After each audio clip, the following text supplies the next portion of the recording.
At Council Bluffs Savings Bank, our goal is to help you, your families, and your businesses grow and prosper for generations. We take pride in our community, whether it's volunteering our time or helping individuals, families, and businesses succeed. We provide you with the personal service and attention you deserve. With over 220 years of banking experience, decisions are made locally. We are Council Bluffs people operating at Council Bluffs Bank to help Council Bluffs be a better place to work and live. Council Bluffs Savings Bank. Hometown banking, the way it used to be. Member FDIC. All right, sorry. We'll go to the levy presentation first.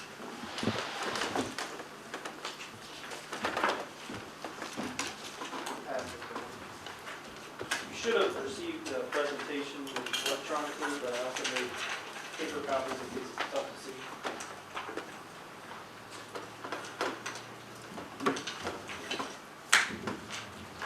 So, as we talked the last study session, I wanted to just come back to you and give you an update as to where we're at in the process, talk about some recommendations and also suggestions for moving forward.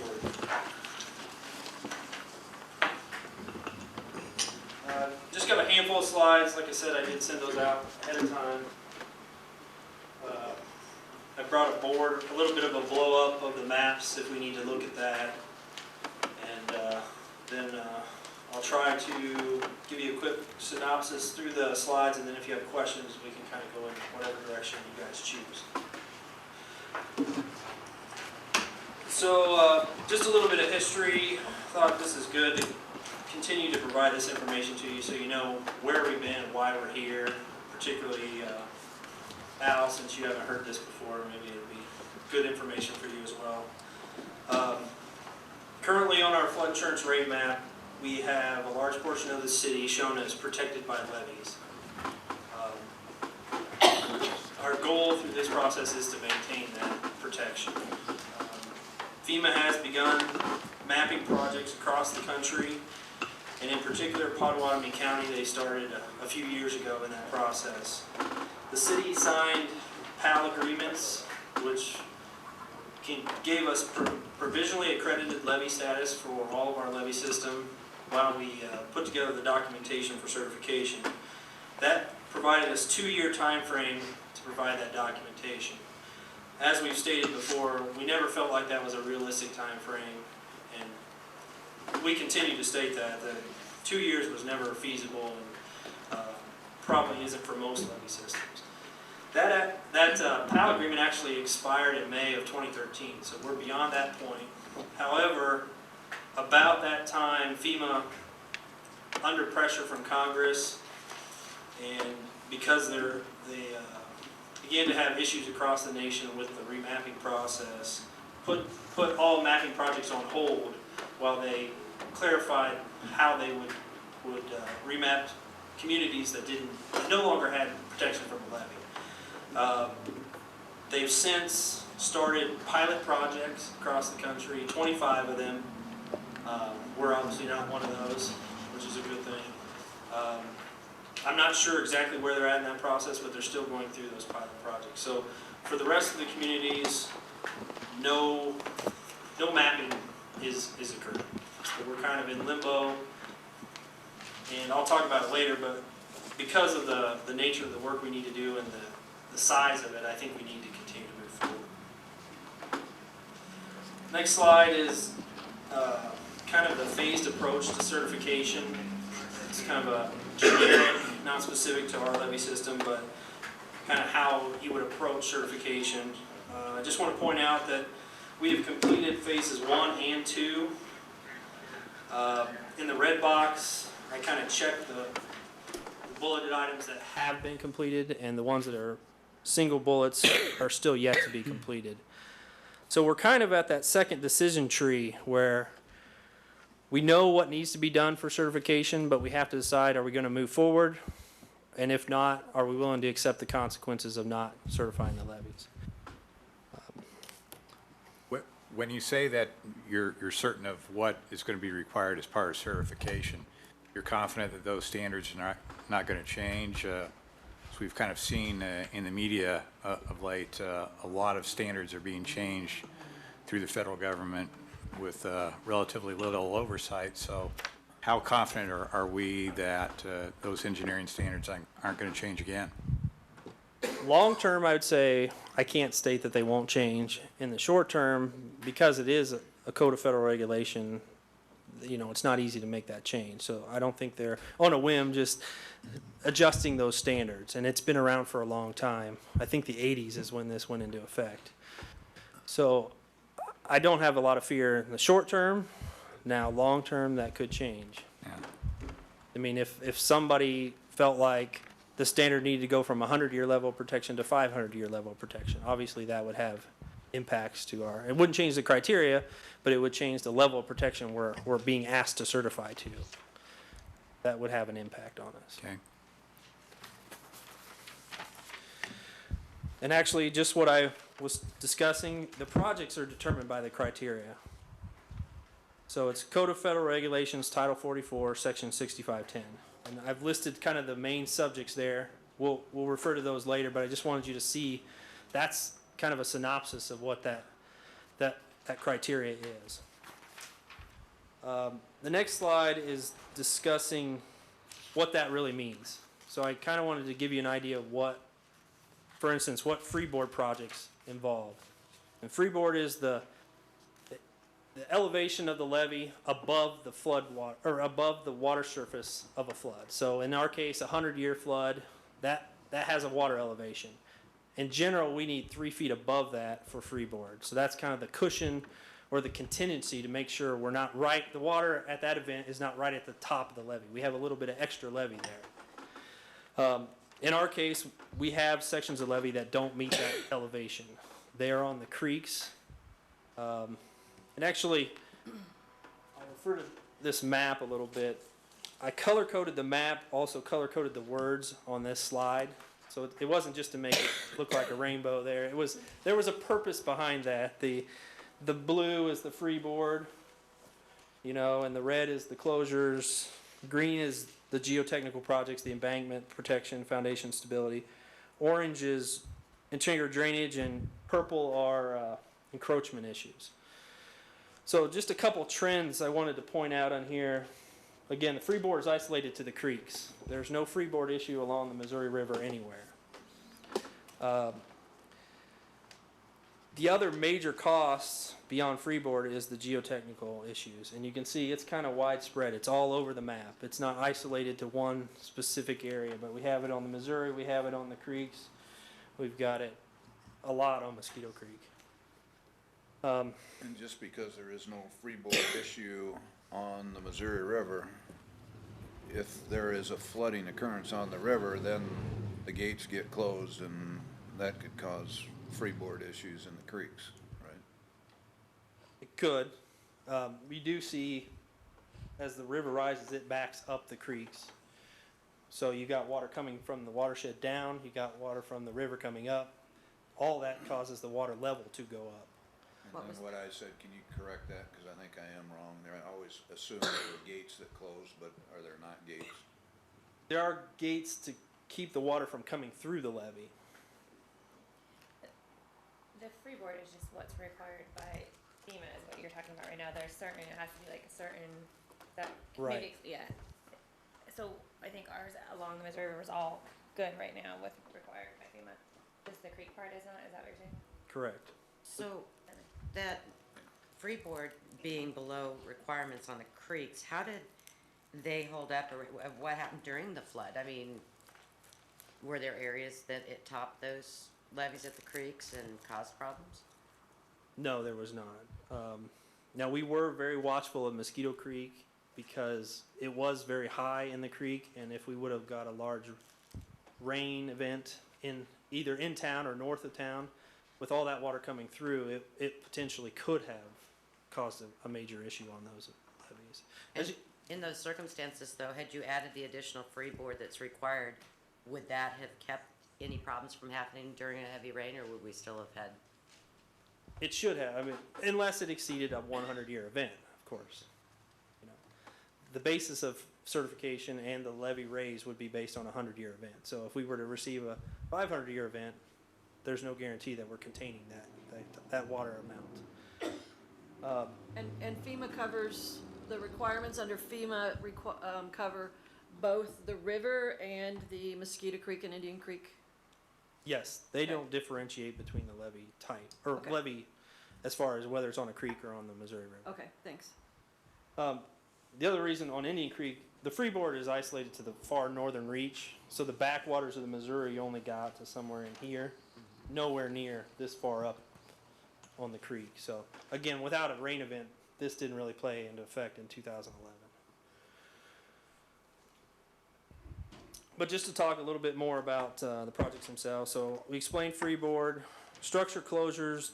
Those are areas where we have either a structural component of the levee, such as a flood wall, which we have one small section of that, and then closure structures are where like a railroad or a road would penetrate through the levee embankment, and so to allow the rail to pass through there, it's cut out. But in a flood event, you have to fill that in, and there's different ways to do that. Gate structures or sandbags, other things. So all those have to be addressed to make sure we've got a plan in place, or the structure that is there is structurally sufficient. Matt, do you know, or maybe Dick does, is there any requirement or any liability on the part of the railroads in that case, or is it borne entirely by the taxpayer? If we have to fill in a cut that's for a railroad track. The way we've handled it in the past is it's kind of, we work hand in hand with the entity. In 2011, the railroads, well, the UP actually raised their track to account for the projected floodwaters so that it wouldn't have to be closed, because that it is their main line. They weren't willing to close it. Obviously, it made significant impacts to the railroad if you close their track. So they actually bore the expense to raise the track elevation to a point that satisfied the Corps, through the event. So it never had to be closed. The Canadian National came in, removed their tracks in the ballast, and we filled in the hole with our forces. And then the other track is down there by Maristar Casino River Road. That one actually has a swing gate. There was no action needed by the railroad at that time other than to get their cars out of the interior. We closed the gate and sandbagged it to provide the protection. On the railroad that raised their portion, so is that now in compliance with any new regulations that are in place for that section? I can't remember specifically. It helps in any effect. If it's higher, then there's less effort for us to close it. So maybe we still have to put in 3 feet of sandbags in a flood event. But instead of putting 8 feet of sandbags, we're only putting 3 feet. So But that portion is still something that needs to be accredited and certified. we'll have to look at it and make sure that if it doesn't meet the elevation, that we have a way to close it in a flood event. Yes. Okay.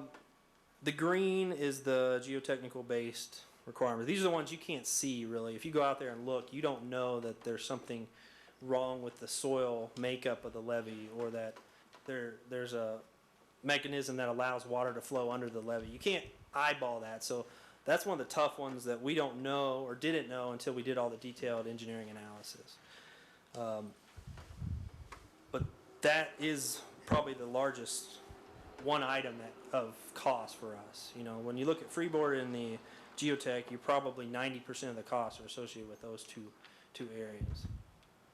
Matt, could you explain for those of us, maybe an easy way to understand the engineering? Is it every so often holes are dug to see if it's just, it looks better on the surface than it is, or is there some sort of, I don't know, radar or something that can be shot at it? I have no idea. The most common method, which is what we basically use, is boring. So we take a drill and we drill it through the soil several feet, 90 feet, 40 feet, 50 feet, whatever's appropriate for the analysis. Okay. They then sample all that soil, and they take actual samples back to the lab and run their analysis on it and look at all the parameters that we're required to for the criteria. And then there's actually complicated software that models how the levee would perform based on what they found from those sample soils, and then they create a model of how the levee will perform while it's loaded with floodwater. Do the standards take into account the possible unique circumstances of an area, and, with the loess soil and all that, or is there a standard that must be met regardless, say a standard that would be met anywhere in the United States? How specific, how much leeway do we have in what the soil and what can be done to meet the certification? I would say no leeway. The criteria is the No pun criteria. intended. Okay. It's the options we have are how we deal with the issue when it doesn't meet the criteria. So how do we mitigate the problem? There we have options. We can Okay. do things like we can put a relief well, or we can add a seepage and stability berm, or we could put a tow trench, and we have to look at each one of those and how it fits into the neighborhood. Can we dump water? Can we not? Do we have room to acquire right of way? All those things come into how we select the mitigation method, but the criteria is a criteria. They don't look at it unique, Okay. other than the geometry of the levee. If we have a large embankment behind it, that helps us. If we have a big cut behind it, that hurts us. All those. Thank you. So these borings have been completed and the computer simulations have been done on them, right? Right. So did the results reflect the actual occurrence during the flood of those levees holding up based on what their content was at that time, or did it correlate? Did it show that, yeah, they will hold up because they did, or did it show that they would not? There are sections that show they would fail under the conditions we exist. And is that due to damage that was done from the flood? No. But they didn't fail. There is a factor of safety in there, but that factor of safety is required by the certification process. So, although it showed that they would fail, they didn't fail. But we don't know how close they were. Maybe we were right on the verge. We'll never know and don't want to know. But it did show that there were sections of the levee that probably shouldn't have lasted based on the criteria. Well, you did a lot, you and the Corps did a lot of reinforcement work to those levees though too, so you don't know. Right. Had you not done that temporary, what would have happened? There were the flood fight measures that were implemented Certainly. during the flood. Yeah, and I understand that. I'm trying to figure out the difference between what they want and what's necessary. Just moving on, interior drainage, that has to do with the ability of the water inside the tub to get out during a flood. So again, what we talked about, oftentimes the gates are closed because we don't want the river water to come in. Therefore, we have to pump the water out, or it has to be passed out some way out of the system. Some of those pipes are old and need to be replaced or evaluated, so we'll be doing that. And then encroachments are basically items that are constructed in the levee section or on top of the levee section or very near the levee so that it would impede flood fighting ability. So one that I think everyone would recognize and comes to mind quickly is the Harris Casino. It's kind of on over and through the levee in that area. It doesn't mean it's a bad thing, it just means it's something we're going to have to deal with, and we may have to do some extra analysis to show that that doesn't hurt the levee section, that because they built over it, it doesn't allow a flood fight path, but as long as we have an alternate method, maybe that's acceptable. So there's other smaller ones, but that's a major one that everyone can see today. So obviously there's a large list of projects. I think most people have heard the number thrown out there. It's $50 million.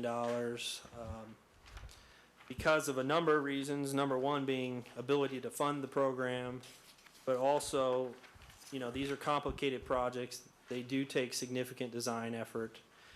There's also a lot of coordination with the U.S. Army Corps of Engineers, Iowa DNR, et cetera, for permitting requirements. Some of those permits could take 2 years themselves. So because of all those reasons, that's why I'm throwing out that this could be a 10-year program. The idea being, if it's 10 years, that's $5 million a year. That's a little bit easier to take on than all of a sudden writing a check for $50 million, obviously. But just realistically, we couldn't, if we had $50 million in the bank, I don't think we could go out and spend $50 million next year to make this happen. I mean, there's just too many things that have to happen. So a more realistic time frame is a stretched out program. Maybe it's 7 years if we can accelerate it. Maybe it's 11 or 12 years. You know, I'm just throwing 10 out there as a good ballpark, but it's certainly not going to happen really quick. So that brings up, how do we pay for this? The one thing on that $50 million, I did want to just point out that we didn't put inflation in that. So if this were to stretch out for, let's say, 15 years, it may end up costing us more than $50 million because we have no idea what construction costs are going to be like in 15 years. Gas prices, all kinds of things could heavily influence these projects. So I didn't want to speculate. I just put today's dollars, $50 million. We do have some contingency in there that should absorb some of that, but you know, if it goes for longer than we hope, you know, the costs are just going to go up. We know they're not going to go down. We are in the process of making an application to the Iowa Flood Mitigation Program. This was recent legislation by the state of Iowa, I think passed in 2012, which allows communities to capture a portion of the sales tax growth for the community. So if we establish a base year, let's say it's 2014, and we have an increase in sales tax between 2014 and 2015, we're able to capture a portion of that 5% that normally would go to the state. As the way I understand the program, it would be 70% of the 5% of the growth. Yes. So it's a little bit complicated, but we've done some projections, and that can be stretched out over 20 years if you're in the program. And so each year you're able to, it's still referred back to the original base year. So each year you're able to actually gain more money and get more money out of the program. It builds upon itself. So in the example there, I kind of used that. And by no means is this what I'm saying we have to do or what I'm saying we need to do. This is an example. But there's some trends in here I wanted to point out, in that we have already planned for some money in the CIP. It's kind of set aside right now for levies. That could get us started. But in the following years, we could look at the flood mitigation program, and it will start small and it'll continue to build. We could also look at a stormwater utility. The original study we presented to you, I guess that was the end of last year. Was it December of last year? The numbers we shared were based on spending or earning about $2 million a year for levies. So I used that in the example. Year two, I just put $1 million, considering we might only get half a year after it's enacted, or you know, we're still getting it going. But then the following years, I programmed $2 million a year. And what I try to do is kind of average about $5 million a year. What you can see there is that our dependence on diverting CIP funds goes down as we get further into the flood mitigation program, and we are able to sustain $2 million funding from the stormwater utility. So that's one way that we could fund this program without going into additional debt. It's kind of pay as you go. We would earn that money and we would spend it. Just as an example, two other significant awards through the Iowa Flood Mitigation Program were to Dubuque and Cedar Rapids. Dubuque received approval for $98.5 million. Cedar Rapids got $264 million. So again, that's based on their ability to show an increase in sales tax, but they were approved for those kind of, so I mean, what we're asking for is not out of the question for this program. I like Dubuque because they're similar size to us. They're along a major river like we are. They have levee systems. The one thing that they have that we don't, they've had flooding problems much worse than we have in the past. But currently, they have the flood mitigation program. They also have an active stormwater utility.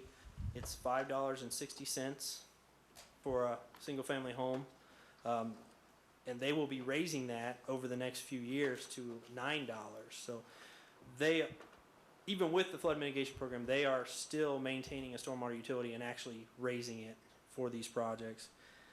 In addition to that, they also do assessments for some of their projects to the adjacent properties. So they are looking at multiple sources as well to fund their levees and their flood problems. Theirs isn't all levee based. Some of it is, but it's all related to flood. The impact of using CIP funds, you guys know that we've continued to fall further and further behind every time we don't do projects. Even with the amount of funding we're spending today, we're not maintaining the level of infrastructure.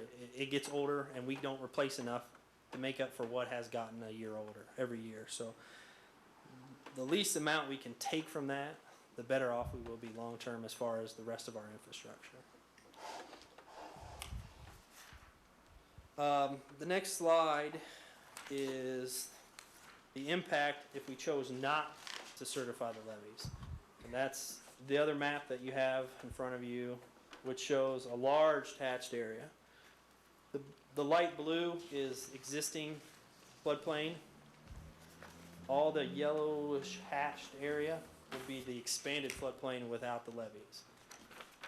Obviously a significant portion, over 20 square miles, basically half the residents, would go from no floodplain to be within the floodplain. What that means financially to those people is most likely flood insurance premiums, because if they have a mortgage, most likely their bank's going to require flood insurance if they're in the floodplain. They must require. Well, and currently, we're already experiencing an issue with that, in that they've taken away the subsidy. So what you're looking at right here is already happening without this. They've already gone up that much, and so if In the blue areas, in the blue areas, right? because that's currently mapped. So then it would expand to those, and if they don't do something about that, those homes aren't going to be sellable anyway. A majority of them, if your insurance is higher than your mortgage payment every month, you're not going to be able to.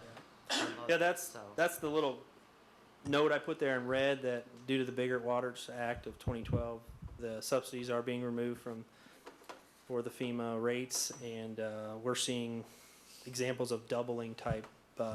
We had a gentleman in the other day that was registering a rental property. He just refinanced, so at that time they went to the new rate. He was paying somewhere between $1,100-$1,200 a year, and it went to like $2,500 a year. So a little bit more than Just for insurance? just for flood insurance. Flood insurance? Yes. Yeah. Wow. Flood insurance, if you currently have a flood insurance policy, your flood insurance premiums are going up a compounded 25% annually. If you get a new flood insurance policy, you are at the actuarial rate, which in most cases is 5 times what they're currently paying now. So your flood insurance would be $5,000 to $7,000 on a $60,000 home. Holy moly. And even if the federal legislation passes, that would fix some of this to an extent. The amount of decrease in the reform legislation lowers those premium levels from catastrophic to devastating. Yeah. Right. So the numbers we have represented here were like last year's numbers. They're not necessarily what they're going to be. So I would say this is a conservative estimate at close to $20 million a year expected for those people that would be new to the floodplain. That's the premiums they would pay yearly. So we're talking 2 years probably. That would pay for the improvements we're suggesting are needed for the levees.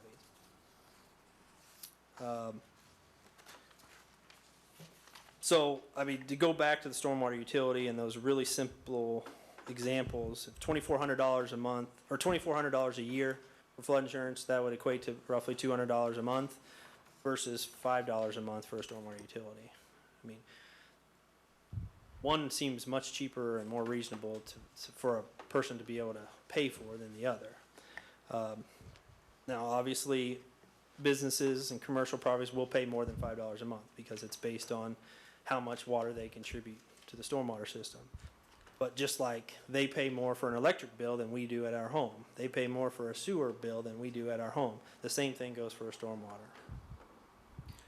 But the expected $5 a month stormwater That's every resident, not just the people in the floodplain, That's correct. versus the extraordinarily high cost of insurance only for those people in the floodplain. Correct. Because to make a utility, an actual utility, you can't distinguish, you know, Right. it has to be across the board. Sure. So given all that, where do we go from here? I'm suggesting we start tonight by hiring a program manager who can help us go through this process. They can coordinate and facilitate the work that needs to happen. They will be the key role in making sure that we are accomplishing these projects to meet the end goal of certification. They would also be the entity that would sign the certification package that goes to FEMA. If you remember the fourth slide with the criteria, basically each one of those boxes, a professional engineer has to certify that our levee system meets the requirements of that box. So the program manager would be an independent person, not a city employee, Correct, a consulting a engineer. consultant. And so in essence, you'd keep this consulting engineer on for 10 years until it was complete? Yes. Beyond that role, we're going to be hiring design engineers for each one of the projects. We'll then take bids and we'll hire a contractor. Each one of those we expect to bring back to the council. We're not going to funnel those through the program manager. The city will still manage each individual contract for design and construction. But we need the person involved with that certification to be involved throughout the process. We're also, you know, we're proposing to hire a company that has done this work before. There's gonna be some efficiencies with their experience and what they've learned and what they've been able to accomplish with other levee systems in the Midwest. We're taking advantage of that so that hopefully that saves us money and time in getting this program done.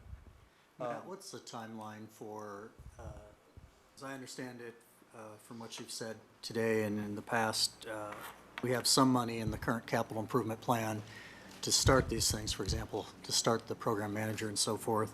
At what point would we have to have an alternative source of funds, for example, perhaps a stormwater utility? What is the projected timeline in your estimation? Or perhaps that's a question for Art with regard to whether we have funds to pay for that.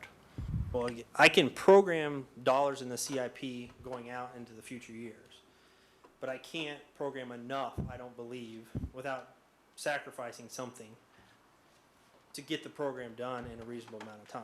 So, I mean, we could do the program at $1 million a year. We can afford that, but that's not realistic. So yesterday, in essence. Is that a fair way to put I it? guess in my example, I'm proposing we could go through this year and accomplish projects by building things Okay. with the money we've set aside already. Okay. All future years are still in question. We could still set aside some money, but we can't really set aside enough, in my opinion. There's nothing in the budget this year for a stormwater utility fee. Correct. So I have two questions then. Is the cost for this program manager person included in what you're determining for geotechnical engineering? And then question number two, would that expense be part of what would be reimbursable under the Iowa Flood Mitigation Program dollars Under the geotechnical engineering, in your green section? it's not specific to that area, it's the Okay. whole program. So Okay. it's within the $50 million number. Okay,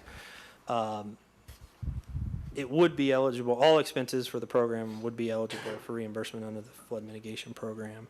okay. So, with the caveat that it's only as much as we can earn, you know, Right. that we can show in growth. So the goal would be that we can, maybe in, I think our projection is about 11 years, we could get $50 million from the flood mitigation program. But that, you know, stretches out quite a bit. So one of the other things we're looking at with the flood mitigation program is including some costs in there for the Indian Creek box. You know, we know that was built, when was it? 1930s. Late 30s, I think. Yeah, so it's an old structure. It's not gonna go away. It's always gonna be needed, and long term we're gonna have to deal with that. So since it's a 20-year application, or an application for up to 20 years, we've talked about if we can support it with the numbers, then including some cost in there for Indian Creek as well, so that we can maximize the amount of money we can capture from the state. And that raises a question for me. I assume we've thought about things that we could do that would be relatively less expensive to do while the work is ongoing with this, something nearby. You mentioned Indian Creek. Are there other things that we're potentially considering? Well, I guess I would answer that question two ways. First, we did do a validation of the findings from phase 2. Okay. And we also did a value engineering kind of review at the same time. We did that with a third-party independent consultant from the one we used to do phase 2. That's kind of how we got to the $50 million number. Before we gave you a range, it was like 34 to 62 or something like that. We've kind of narrowed that down to where we really think it's probably about 50. So we've kind of gone through the analysis of, do we do this option A or option B? We think it's option B that'll cost this. We've done that a little bit to this date. As far as taking advantage of project in close proximity to another need, we haven't got to that level yet. That's something we can do. I mean, once we get into design, we'll start to recognize those opportunities, and we can take advantage of them as appropriate. Thank you. So the agreement, what's on our agenda tonight would instruct the mayor to sign this master service agreement. The way I read this is that there would still be an engagement for each of the tasks. That's correct. And so there's no time, there's no period of time this service agreement is for. And he's not signing on for a 10-year agreement, right? It's until the tasks are no longer needed. Determined by? Engineering, public works. Certification.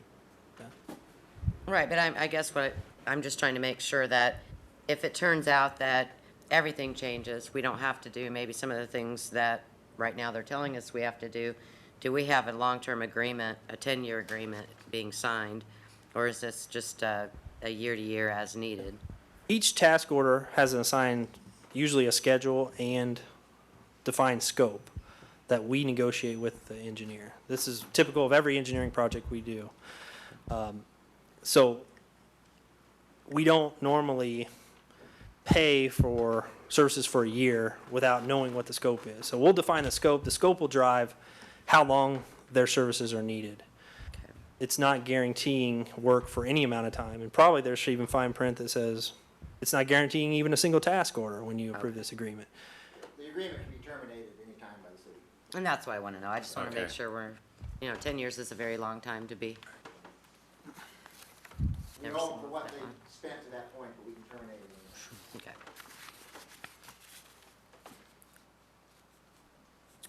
One of the things we want to do with the program manager is do some pre-design efforts so we can identify specific criteria that needs to be met in each design that we hire on in the future. So one of the other things we thought about when we were developing this program is, could one engineer really provide all the services we need for a $50 million program? And we don't think so. We need to spread the work out to multiple consultants so that they have the resources to provide what we need. This would allow us to do that, but also keep oversight to one person who can ultimately sign that certification packages. If we spread the work out, we get into this dynamic where who would ultimately be responsible for the work. If we gave little pieces to all these different engineers, no one would be comfortable in approving the whole thing. So by utilizing the program manager, we're able to accomplish that, but also spread the work around to multiple consultants, which will help in the timeline. Makes sense. we've already started to do some things like put together a multi-year CPM schedule. I don't know if you guys are familiar with this, but we actually have each individual task and the time expected duration for each of those tasks. And then we look at it in an overall as well as a project specific. And you learn a lot of things from these, but it becomes a significant document when you have a program like we're proposing. So we'll continue to refine that. We would also refine cost estimates at the same time as this. You know, this helps us know how long those construction periods are, whether we're hitting the right window for winter construction of a levee breach. You know, all those things that we have to consider, they will walk us through that process and help us make sure we have a strong program. Really, we're putting a lot of burden on them so that the only burden left for us is to figure out how to pay for it, which is not a small burden, but it helps get the process moving. It helps keep us going the right direction, which is where we want to go. Quickly, the last slide there. I just put that there because obviously we're spending a lot of money if we go forward. It doesn't mean that those people that are paying flood insurance today no longer have to pay flood insurance. What we're buying is status quo. This is keeping the floodplain maps from being expanded. It doesn't mean that we're eliminating floodplains in the city of Council Bluffs. It also doesn't mean that we'll never see floodwaters in the city of Council Bluffs. It means that our levee system meets a certain set of criteria that should be able to perform in a flood event. But if the flood event exceeds the level of protection that we're certifying to, that could cause an issue. Random things could happen. If somebody digs a hole through the levee and we don't know about it, certification doesn't mean anything, you know. And it happens. So Could never happen. That never happened. DOT just did it. so. yeah. How far am I going to do with that? So that's kind of what I wanted to tell you. I know you asked a lot of questions. Are there other questions? I brought a stack of stuff. I have all kind of information if you want to see it, but it's complicated and technical in nature. So I'll share whatever you want to know, but it gets more boring the further we go. Thanks. Could you describe just a little bit more the amount of information that went into coming up with the $50 million? Whose number ultimately is that? And then I'm gonna piggyback on that because I got a similar question that I probably should have asked sooner, but it's better that everybody hears it. When we hired JEO to do the work, they came back with that number, $40 to $60 million, and then at the industrial levy, we found out that the 10 million estimate was closer to 2 million, and when I sat in the council seat, I said, you know, how did 10 go to 2? And they said, well, when we hired JEO, we had them do a worst case scenario, the Cadillac program. I'm putting words in people's mouth that weren't spoken, but and then we value engineered it, and it came out a lower number. So if JEO is the project manager, are we paying for the value engineered program or the Cadillac program, and how do we ensure that we're not paying for more than what we need, I guess, is the... Okay, let me start with a few clarifications with that. JEO, as part of our phase 1, did look at the industrial levy, but that was in a very broad range, basically a feasibility. Can it be certified, yes or no? That's the kind of level of detail that was. Then, through the property owners for the industrial levy, they hired HDR to do the detailed analysis and come up with the larger certification number, which I think was in the range of 13 to 14 million. We then, on their request, did a value engineering effort with CDM. So JO wasn't really involved outside of that first phase. And they were able to bring the number down to about 6 million. So they did basically cut it in half. After seeing that, that's when we suggested that we do the same thing on the federal levy system. So we took JEO's phase 2, which was the 40 to 60, 35 to 60 number, and we hired AMEC, again, a third-party, different consultant to do the evaluation, confirm their findings, and also look at the numbers. For the most part, they validated all of the engineering on it. They had a few different opinions on some geotech thing, which is, well, I'm not surprised. You put 3 engineers in a room, you get 3 opinions on how to do it, and that's what we got. So, but the number then narrowed to, we kind of narrowed it to the 50. So that's how we brought it down some and we brought it up some, but we think that's, and that's kind of what this number represents, which kind of goes back to the original question, where do the numbers come from?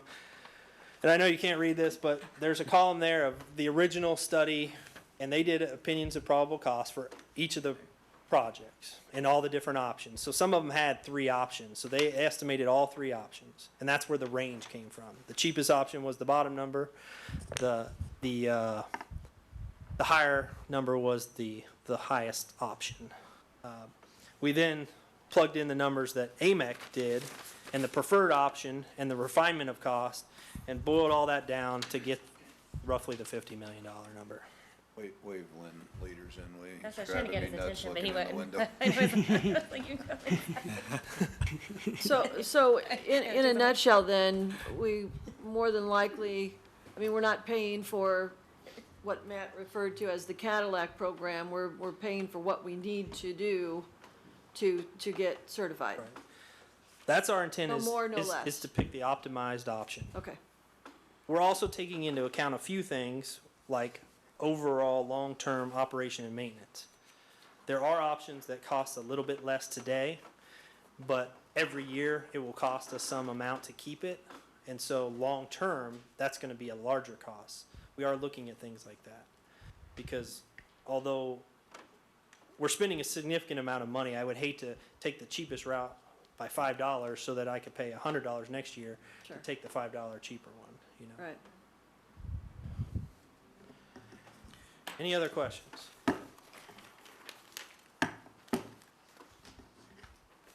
Any direction? Continue discussions about stormwater utility, continue the process of the application on the Iowa Flood Mitigation Program.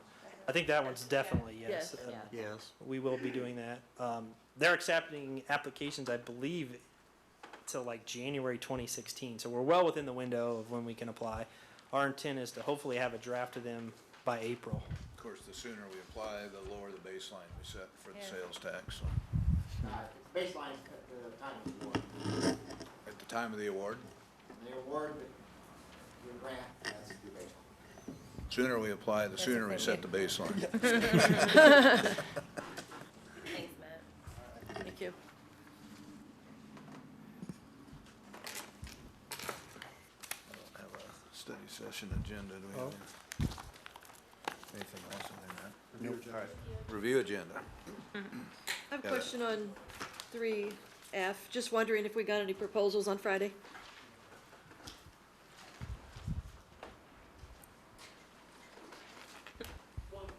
One? Okay. Anything exciting, or we'll hear about that next time, 2 weeks? Okay, thank you. And what was that in relation to, Lynn? That was the cabana pool. Yeah, Matt, I had a question on G. We had talked, and I understand on the Board of Health appointment, but on the Citizens Police Advisory Board, your appointment there is not a city resident. Is there? Is that somebody that's being reappointed, or? It says appoint, so it doesn't say yeah. reappoint, so I don't know. Ralph, I don't know then. The Derry Murray at 21828 Vineyard Hills Drive would not be a city resident on the Citizens Police Advisory Board? He was recommended by Dan Stuck. He attended the meeting as required by the board, and the board asked me to submit his name. Having not a city residence, he's gone through the Citizens Police Academy, and I think he's a good sounding board.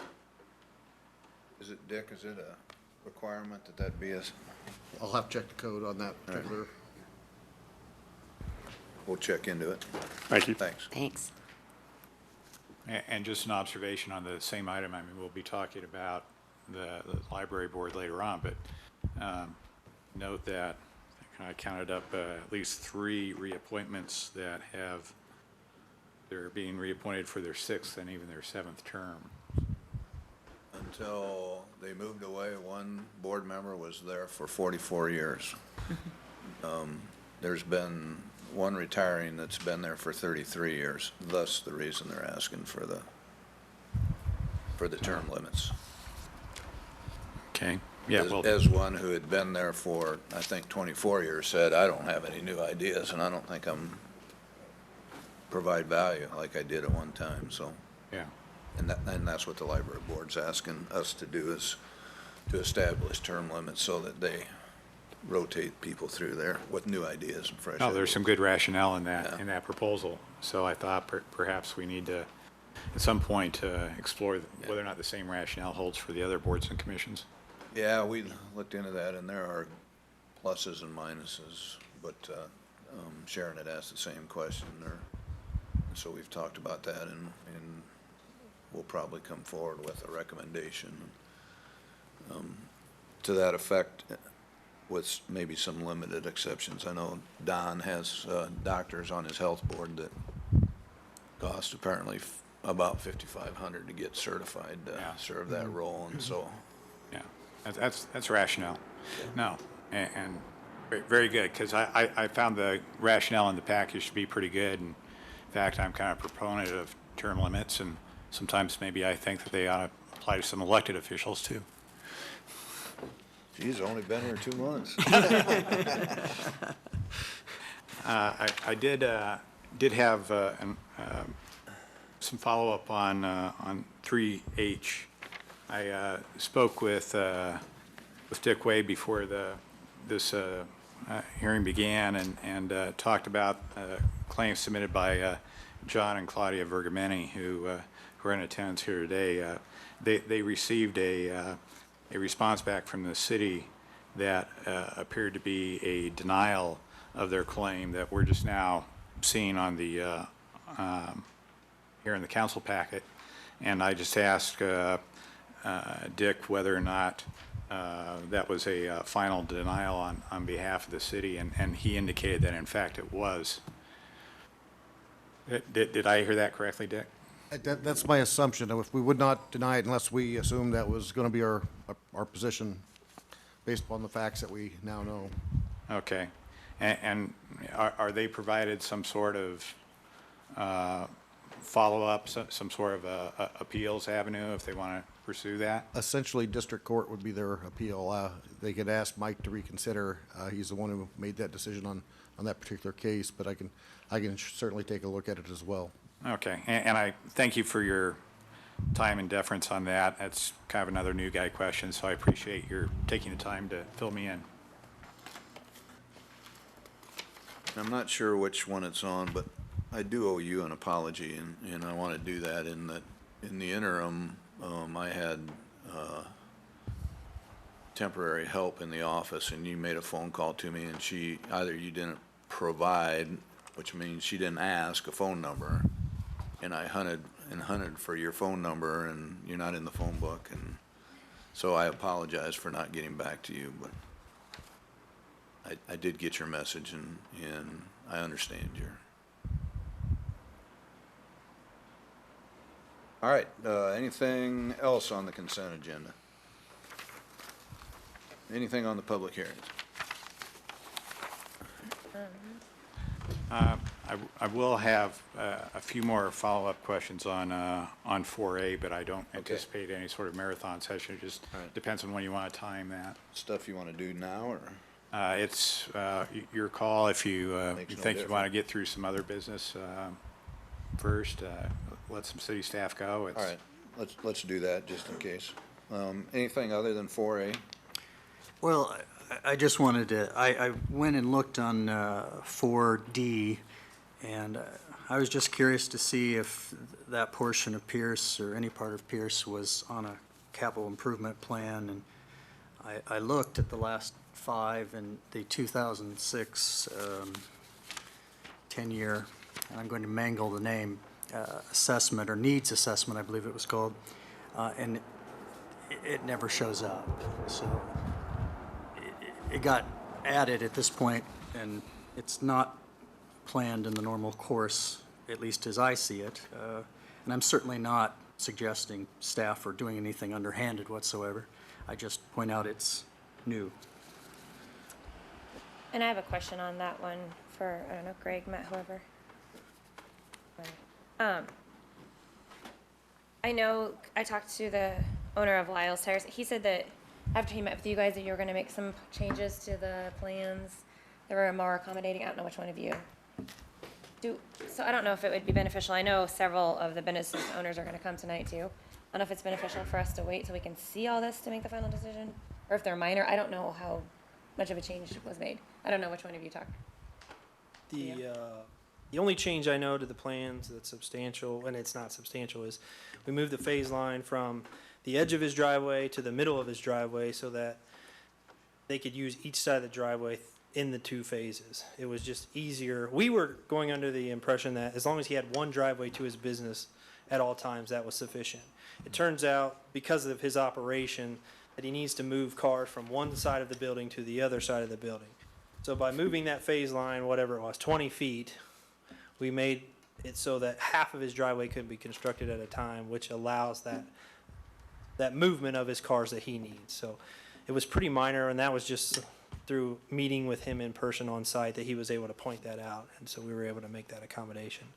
But as I understand that the plan for the movement of those cars basically involves him driving the car or cars on the sidewalk from one end of the building to the other end for maintenance.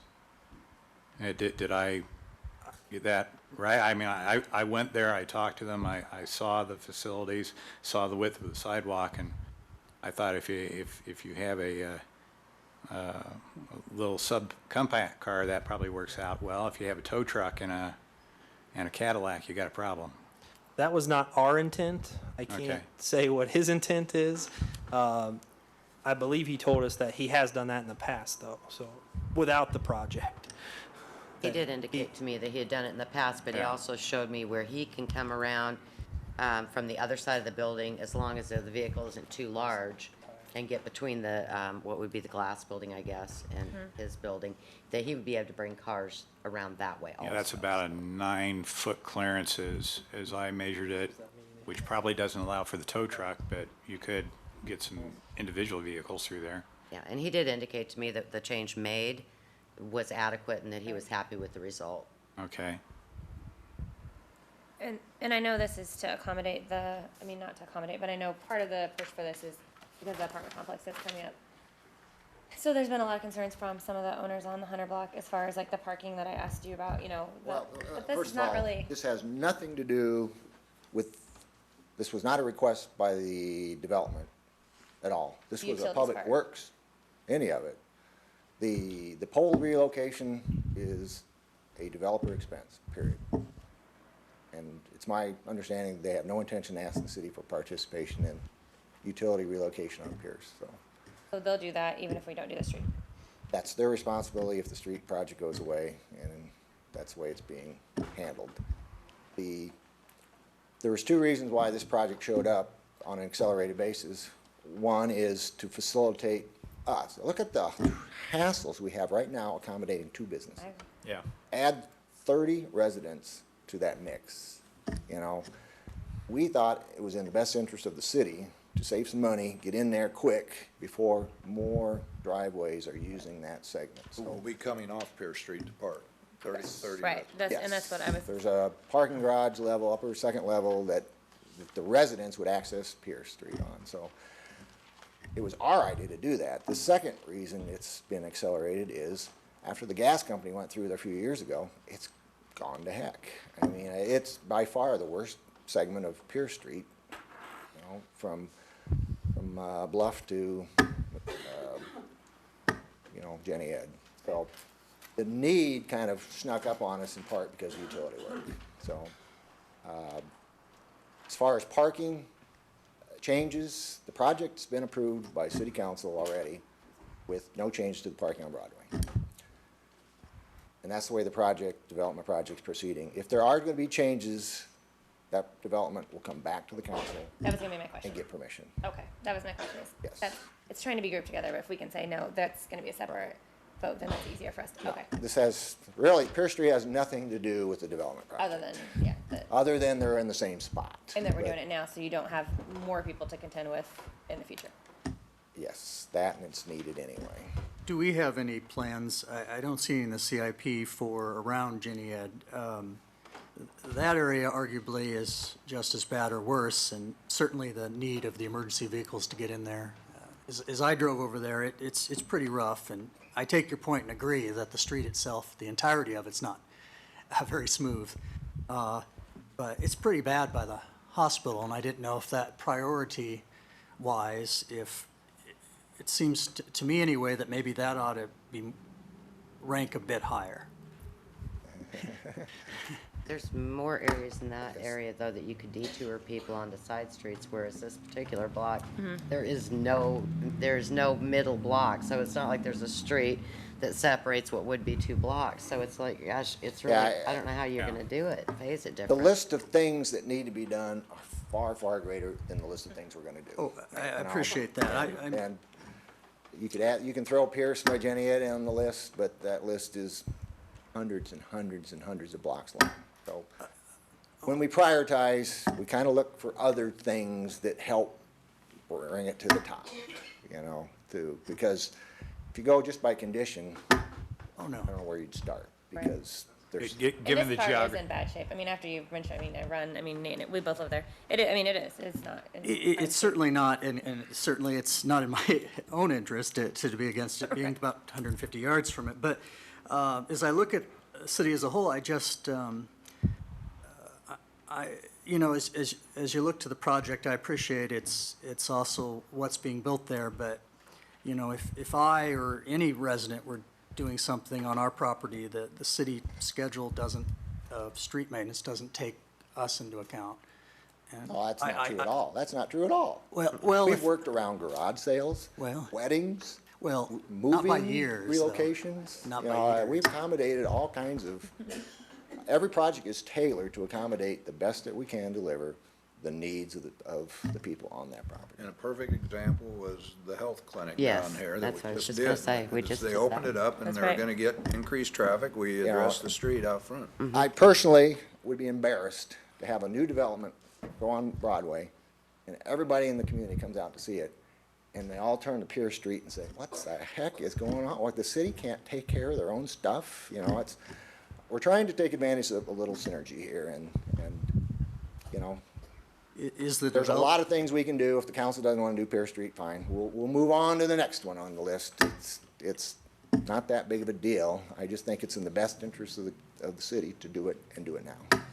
Do we know if the developer is willing for this considerable, in essence, in-kind effort on their behalf, willing to, I mean, if I were to have something done on, say, my house, and it were to disturb the street, or I was to connect to something, I think I have to pay for that, don't I? Yeah. Or do they have to pay? I appreciate the street would be torn up at the same time, but are they No, going to the pay project- anyway? Their development project can be done Uh-huh. without any changes to Pierce, other than the utility location, Uh-huh. relocation, which they're doing. So we're not giving them anything in this project on Pierce. And that's just the electrical utility, right? Aren't they getting all their water and sewer off of Broadway, or no? Yeah. Yeah, so they wouldn't have been tearing into the street for that anyway. Well, I think that's, yeah, I'm not sure. I thought it was stubbed out, but Stubbed. regardless, yeah. Oh, okay, all right. I think that's And I right. do appreciate you. The city's not giving them a dime on Pierce Street. Nothing. I mean, if you guys don't do Pierce Street, it's not going to change the development project's bottom line a dime. And it's not gonna make any And impact. if we do it now, it's not gonna change their bottom line a dime. And it's not gonna make, us doing or not doing Pierce Street is not gonna make a difference as to if that project is. No, they did not request that. That was something that Sure, I, and I don't mean to imply that. I think it comes down to us five when we vote on this issue, whether this is a greater priority than things like in front of the hospital, and I just respectfully have a hard time with that. But I understand the contrary arguments. And I do appreciate you taking the time to kind of tweak that. I mean, that was huge to me, is that you guys were able to work with the main, one of the main business owners on that street. And I know, I felt a lot better about it after. And I do want to congratulate, they all said, they sung your praises as to meeting with them on a schedule that was good for them, and I can't say that they seemed disagreeable to it now, and I want to thank you for that.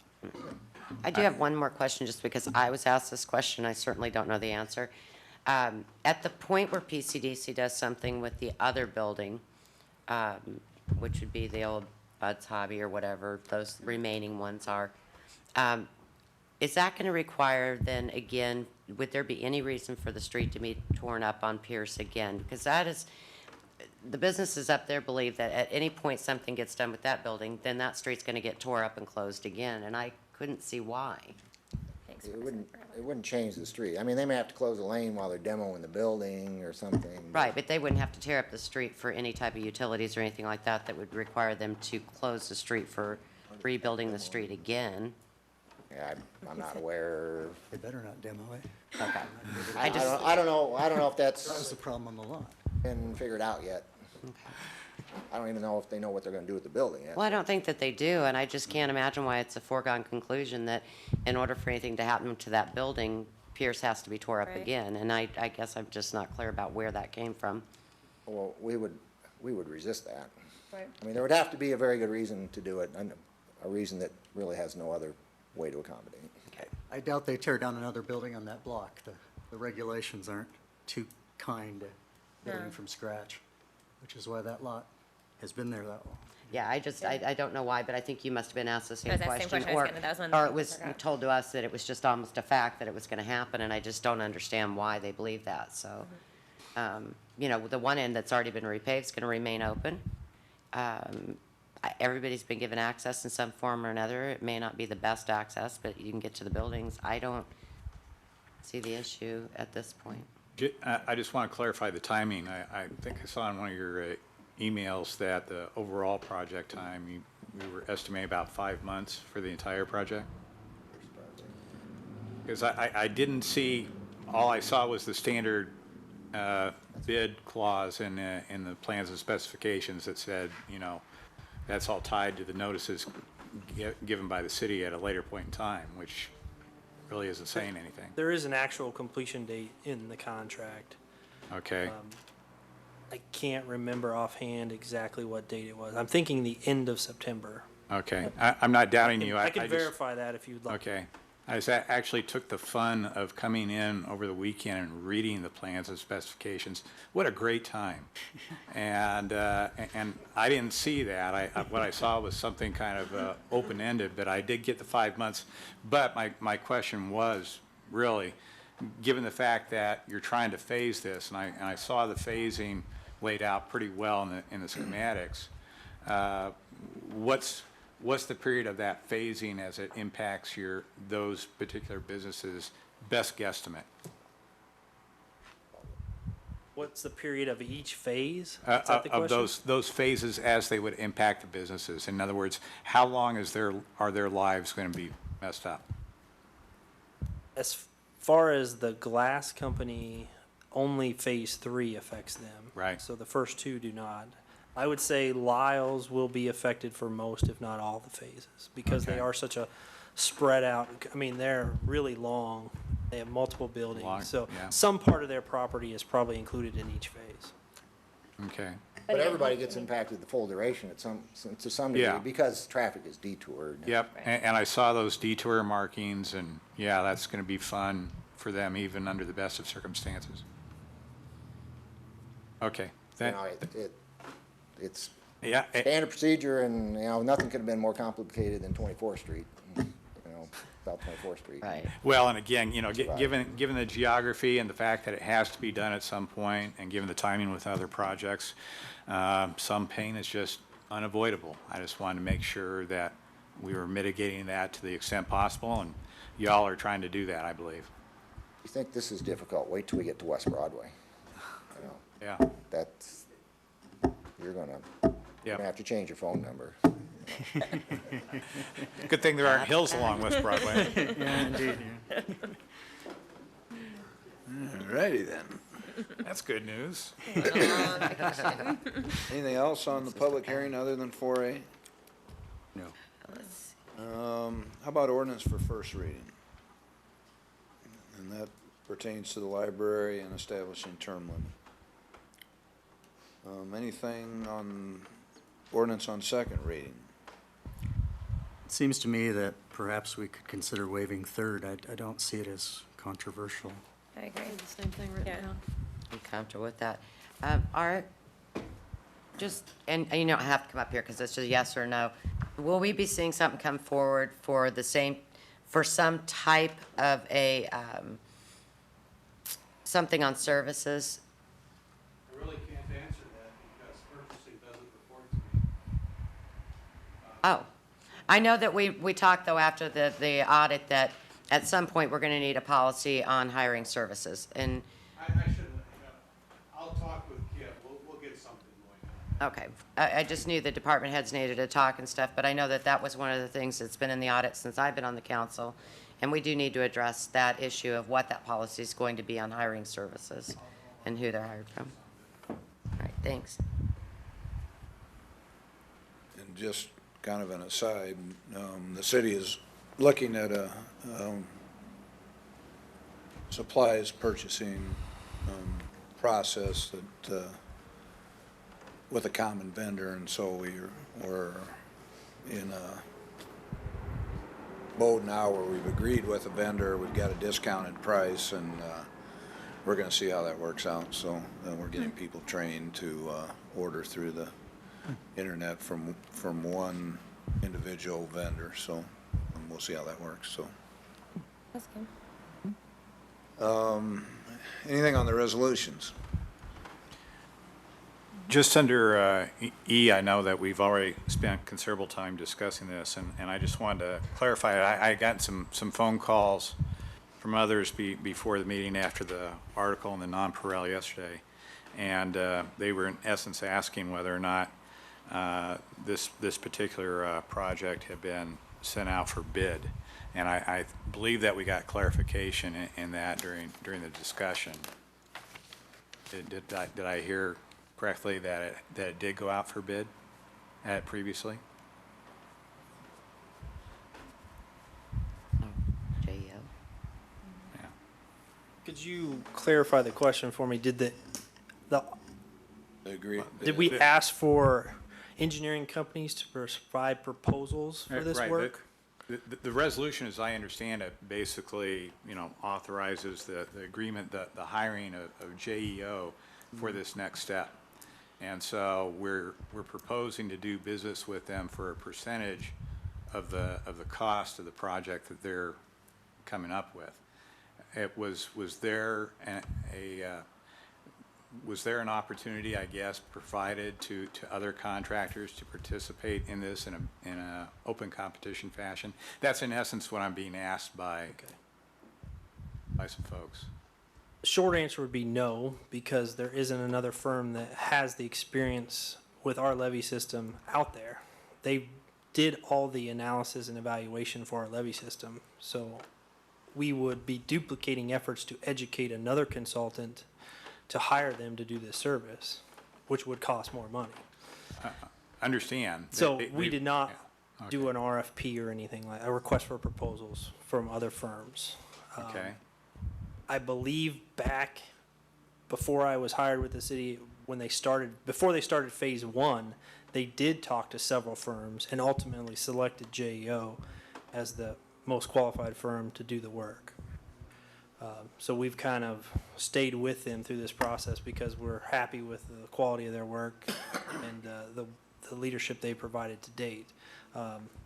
More importantly, again, the knowledge and the time we've already spent with them, I think, cannot be duplicated with any other firm.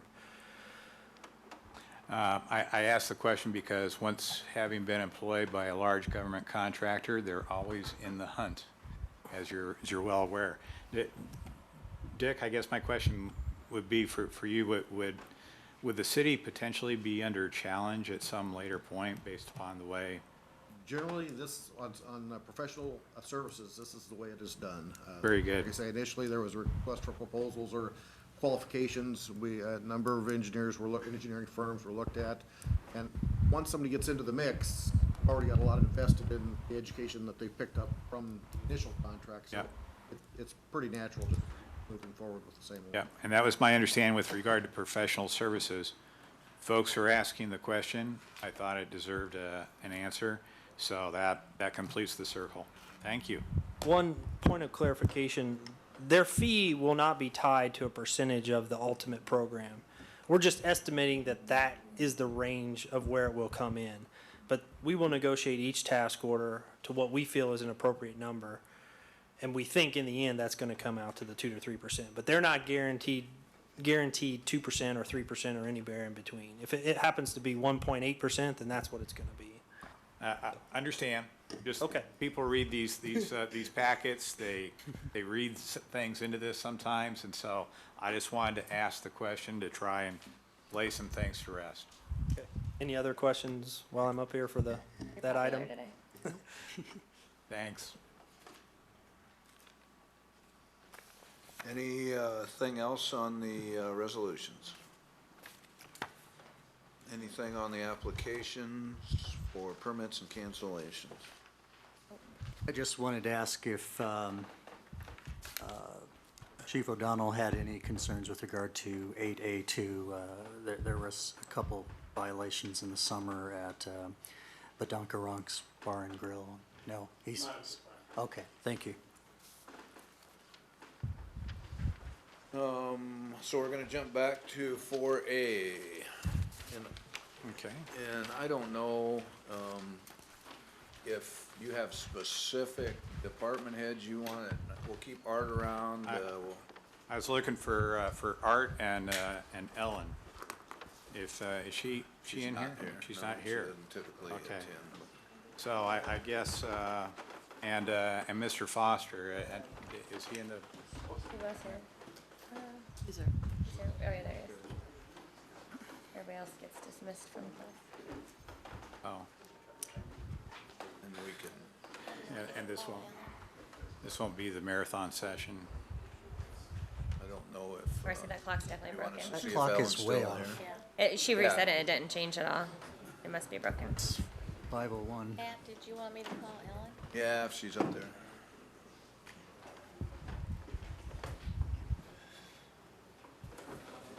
We were talking about manpower studies and, Yeah.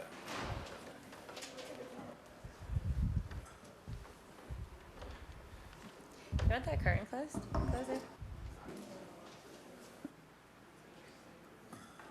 and just for your benefit, Art, as well as Mr. Foster, and if it pleases the court, I may engage in some leading questions along the way here to just kind of expedite things a little bit, because I didn't want to set the foundation, because that would leave you up there a long time, and I like you a lot more than that.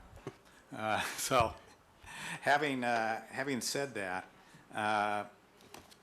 just from my conversations with you, we talked about that in approving the budget here this evening, we're really approving the numbers that you submit to the state under tab 5, but we're also, to simplify this down to its most fundamental elements, we're approving the revenue sources and the expenditures highlighted on page A3.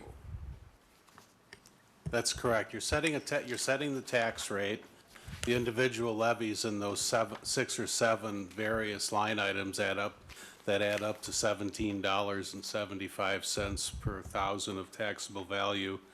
And then you're establishing the budgets for the functional areas for expenditures in total. For example, $30.8 million in public safety expenses. I'm sorry, I'm reading the wrong line. $31.5 million in public safety expenses, $10.7 million in public works, et cetera. You're approving the total amount of spending in each functional category, and you're setting the property tax rate. Right.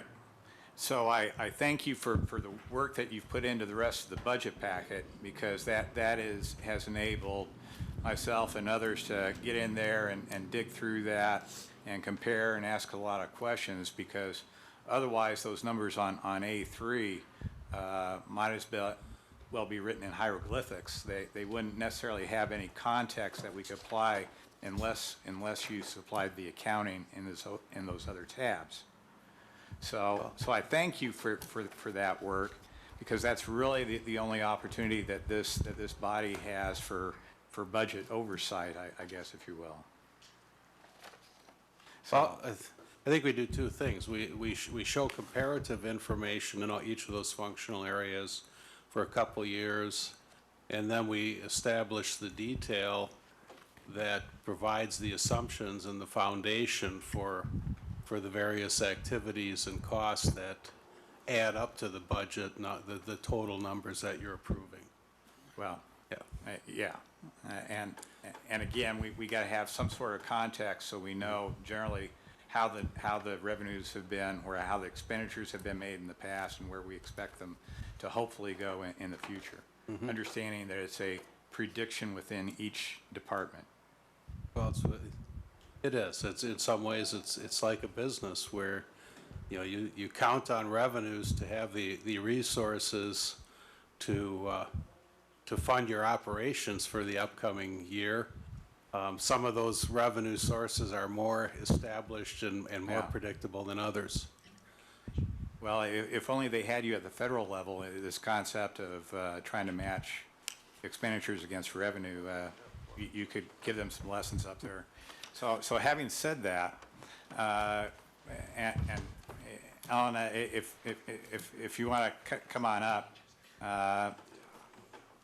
I promise not to make this too painful, because I visited this subject with you, Art, and then I visited some with Ellen, and then I think it's just helpful to kind of supply some of this context for the city, so they begin to understand, because total salary and benefits for this budget are about $48 million, which as you estimated for me, is it's about 40% of the overall city budget, just in base salary and benefits. Correct. And so you add on top of that overtime and outside labor, and if you will, you could even include some contracts that involve labor being performed on behalf of the city. So the actual costs of labor over the year swell even further. Did I understand that correctly? Well, it's correct that of the entire budget, much of the value that we're purchasing each year with our money comes in somebody performing a service for us, whether it's in what we're asking our employees to do, whether it's in what we're asking temporary employees to do, whether it's in contracting with various professional organizations. We just spent a great deal of time talking about engineering services. So yes, among contracts, employee services, temporary services, buying the services of Red River, which hauls our trash for us. When you look at all of that, you start getting into probably 3/4, perhaps a little more, of the total dollars that we spend each year being spent asking somebody to provide a service to the city versus buying something like paper or office supplies or building a building or that sort of thing. A great deal of what we spend is on providing a service. Yep. And that's a substantial chunk of the overall budget, to state the obvious.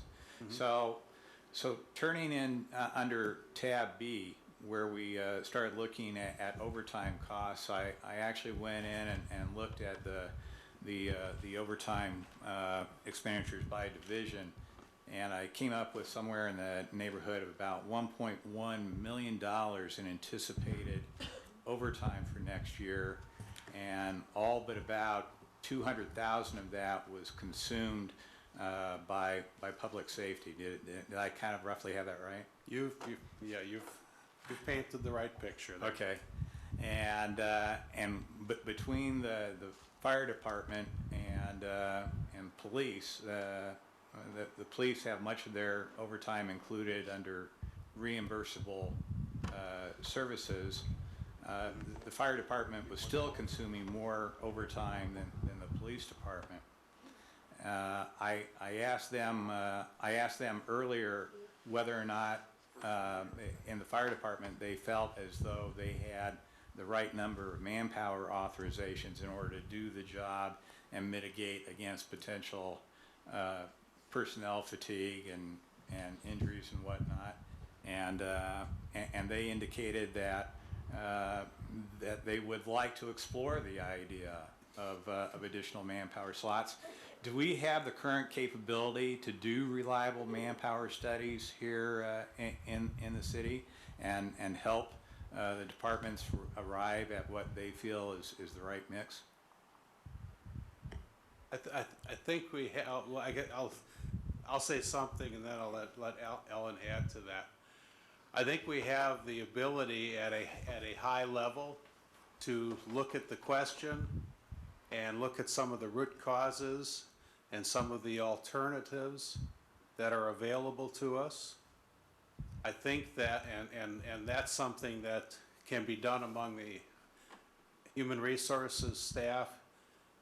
Finance can inject something into that, but a great deal of it lies in the operations area in terms of knowing specifically what their operations require, how staffing can vary, the impact of somebody being away for a day versus a week. That's where I would say that I can't answer that question, that it would have to come from the people in operations. From a general perspective, I think I can see where it's helpful to get ideas from other operators or other operations people in terms of how they might perform it. But again, can't speak for our police or fire to know if they've done that. I agree. If a department comes to us and wants a manpower study done, we would certainly cooperate, but they're the ones who know more than we do what they need to operate their department. Well, apparently there's at least one department who is potentially looking for additional slots, and they haven't figured out quite how to get them yet. And that's not particularly abnormal. Having worked in a sizable bureaucracy for some time, I don't know of any boss worth his salt that will ever say he has more people than he needs. I have never seen that. So is it the department head that's saying they don't have enough staff, or is it the union that's saying they don't have enough staff? well, I'm hearing this from Mr. Wohlers. So and you know, they weren't real sure what the right number was themselves, and they understood that there's a certain amount of math involved, given the fact that if you take on more employees, you're then taking on the benefits and retirement package for them. So they well understand that there's a certain calculus that goes into that, and I use that word purposely because it's almost a little bit of voodoo at times in trying to figure out where the cost benefit of this starts and leaves. But I am concerned in that when we're dealing in a public service area like the fire department, where they deal with risky business on a regular basis, that if they are routinely working 12 on and 12 off because of their manpower situation, that over time that could possibly wear on folks and cause a potential issue. That's their schedule on purpose, though. Yeah, that's an intentional Yeah. schedule. And Mayor, have you had any requests by the fire chief for more staffing? No, I haven't. You know, and I think you hit the root cause, Al, is that you can overstaff, and so that you don't have to pay overtime, or you can staff what management determines to be an appropriate staffing level, so that when somebody calls in or is injured and off for a while or gets called up into service, that a current employee can pick up some overtime. Overtime goes up, but the cost of benefits is less, and the bottom line is less, because you're not paying a full-time employee the 1.5 times of what the actual rate is, so. Now, we also talked about Pat Miller's wonderful database that he keeps over there in Public Works. And I'm sorry that Greg left, because I was about to sing the praises of what he's done over there in Public Works in order to track just about everything from material that's been purchased to vehicle maintenance, and he's also able to track his manpower and how productive that they're being, and that in itself at least suggests to me that now you have somewhat of an objective basis to take a look at productivity and begin to make those assessments. And based upon your knowledge of that system, Art, you seem to be pretty conversant in this. Do you think that this could have some wider budget implications for the city if we were to take his system and make it, in essence, citywide? Well, right now, his system is an enterprise asset management system. And it's the fundamental use that is in service now is identifying assets within the city. Asset could mean a fire truck, could mean a building, could mean a manhole cover, it could mean one block of street. And Pat Miller has established a level of detail where he says, I want to know costs associated with all these unique things. Mm-hmm. He has a passion for that system, and he compels his staff to make it work, and he's found a way to make it work, and I believe the system works as well. Where it gets interesting is how people have the passion to use the system, if they can adapt it to their operation, and if they commit to making it work. I think that it can be used well in the building maintenance area. I think it can be used well in the IT area. Any place where there are jobs specifically, something to be done, it's being done to a piece of equipment or to an asset, and we're looking to say, what was the cost of maintaining this item? So to answer your question, I think it is a system that can serve us well in the future. I think it will take, here we go back to talking about people and services that they provide for us. I think it'll take some technology professionals and some operations people who have made this work in other places to come in and tell us how to put it to work in our place, to guide us through the training effort and to work with people to get buy-in into the program. So it can work, it does work, it can work more, and we can leverage it. I'm committed to using an enterprise asset management system for things like land that the city owns, more equipment that we have. I've told my accounting staff that we need to move all of our capital asset accounting onto it. Should be a natural for it, but there'll be some work involved with that. So we are committing to using information technology better, and that's a tool that we can use to accomplish that.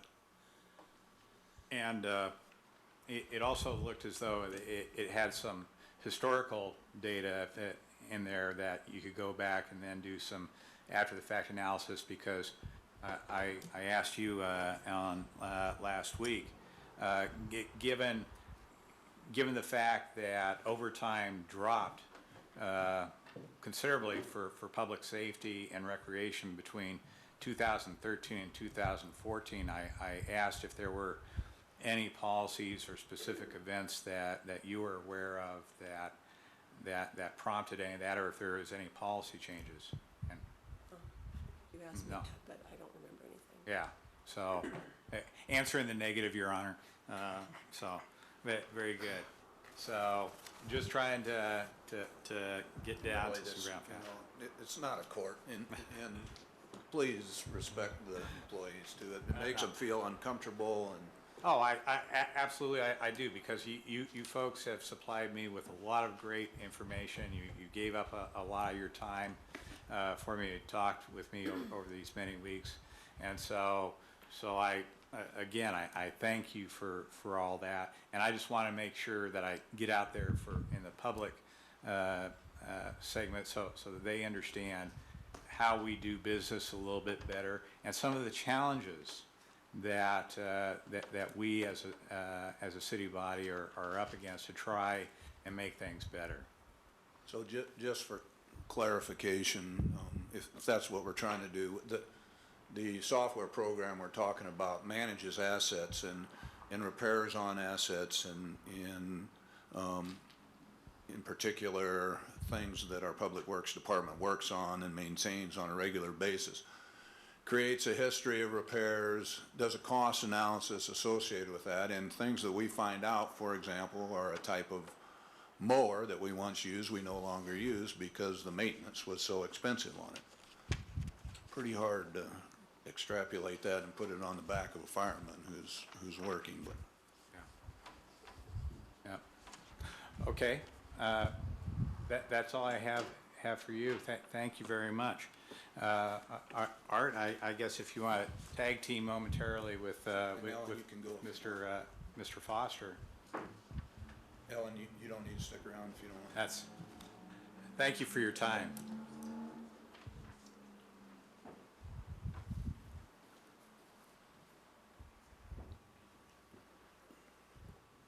And coming back to the matter of overtime,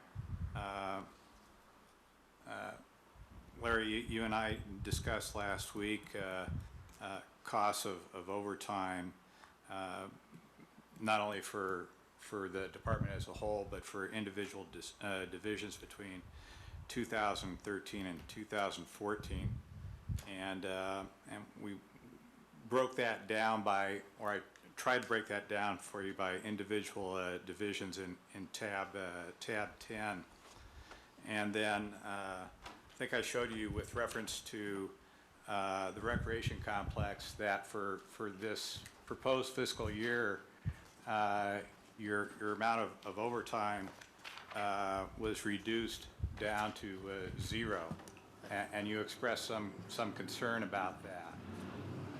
Yes. So if I heard you correctly, you're saying that in fact you believe that overtime will be charged at some point over the next year. There's been a history of overtime use at that division. Art and I have talked about it over a couple years. This year we simply agreed not to budget anything initially. We're going to watch every expenditure. My guess is it's about $12,000 that we will end up spending in the rec complex. One of our employees who was budgeted out of the rec complex that had a lot of overtime was also the city forester. And so he had a lot of nighttime work. He went out on weekends a lot. That responsibility has been shifted out of there over to parks, where we have a couple of other bodies that might reduce the overtime somewhat.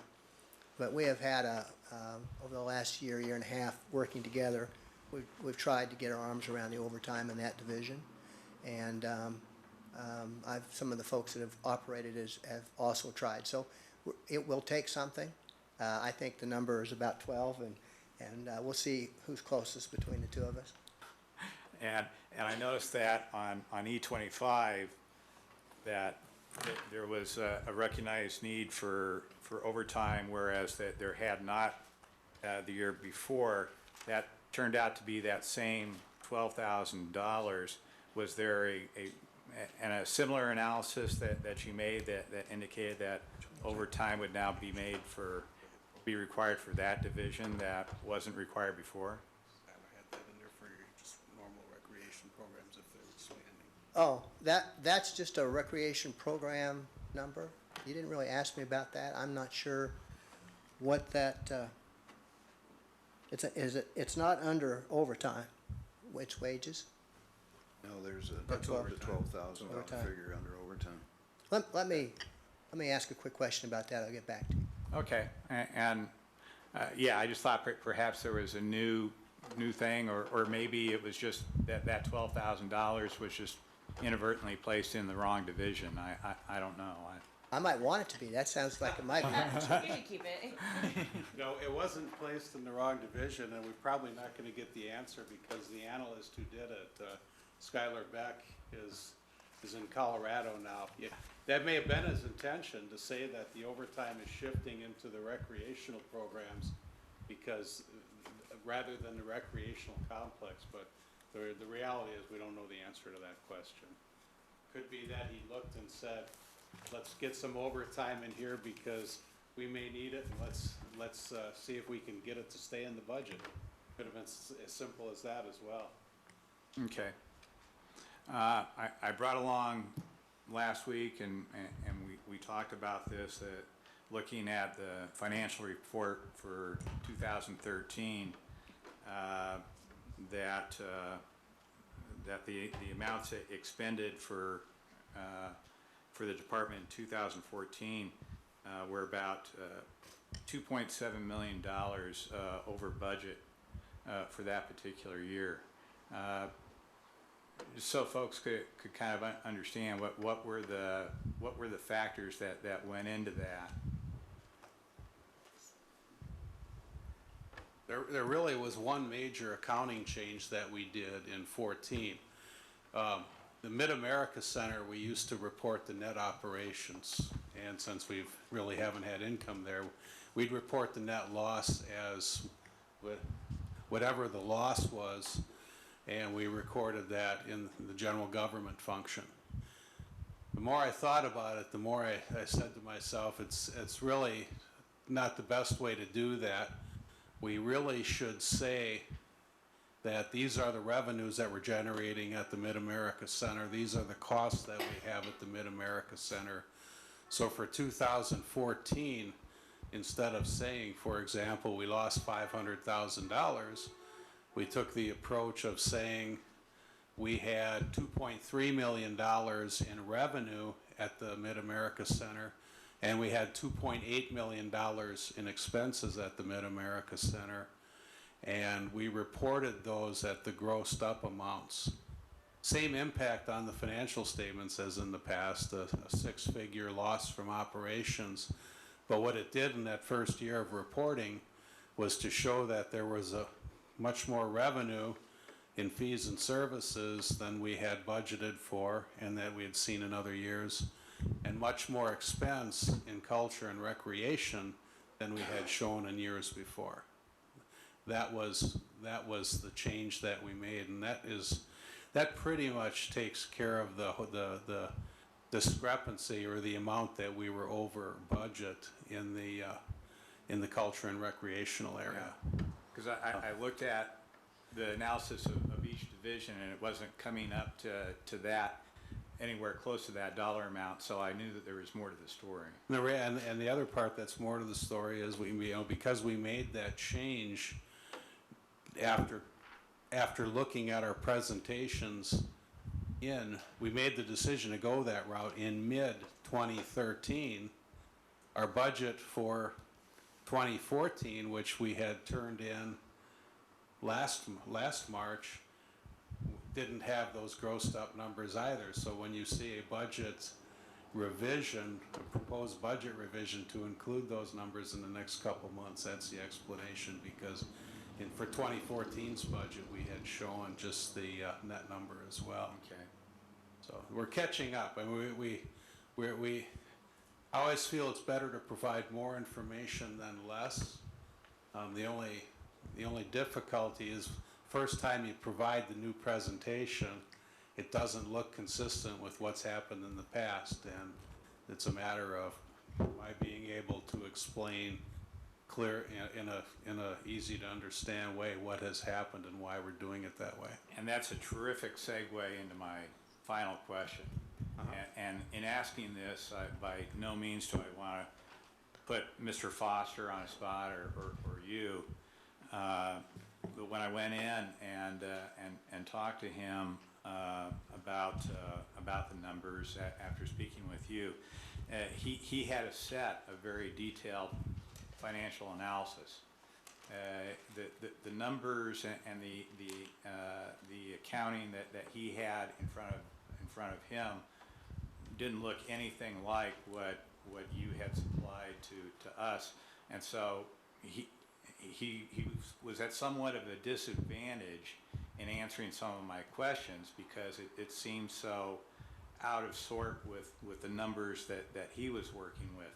Is that something that we're going to be able to work through over time, you think? Or? Well, I think what happened there is he had the numbers that Skylar had given him and that they had prepared, and those included the non-payroll numbers. So all of the expenses like contract labor, uniforms, he had all of that information. That's information that Skylar gives to me. I put it into the budget, combine it with the payroll information, and prepare the budget. The solution to that in the future is probably that I get either paper copies out earlier, or that I say that here's the same packet that all the council members will have. Is this something you think that might be mitigated over time if we, down the road, were able to convert to a more digitized system? Well, it's already an automated process. It's a matter of what people take to look at. Okay. I'd say in this case, it's more of the two of us sit down and say, are we looking at the same pages here? Because when we did that, Larry was taking what he had for his other expenses, and most people, I'll make this, I'll mention this. The department heads had their staffing. They had their salaries. They knew what it was going to add up to, and we got a clear understanding on the who's who and what it was going to cost on the labor. They just didn't have the total dollar amount pages. From them, I got a clear understanding of the expenses that they wanted to have. So I suspect, and all, Larry can speak, from the department head's perspective, when they're looking at expenses, they're saying, I know that the payroll side was taken care of because I know the staffing agrees. Now I want to make sure that the other expenses that I gave to finance got into the budget. And when I go back to those department heads, that's my question for them. Review your sheets with your other expenses. Make certain that everything that you wanted to have in the budget is in there. We do have those conversations. I don't know that, in fact, I will say, I know that we don't go through line by line and say, is this number there, is that number there? I send the sheets out and I rely on them to get back to me, but some people work off their input sheets, some people work off my output sheets. I'm not quite sure where the comment comes from, but let me say this. It's true. When you sit down with me, this is my sheet, and it goes back 5 years, and it's fiscal year 10, 11, 12, 13, 14.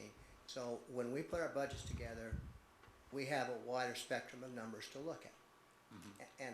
And sometimes when it seemed like there's a variation between 13 and 14, if you look at the years before, that's maybe not unusual that there's a fluctuation.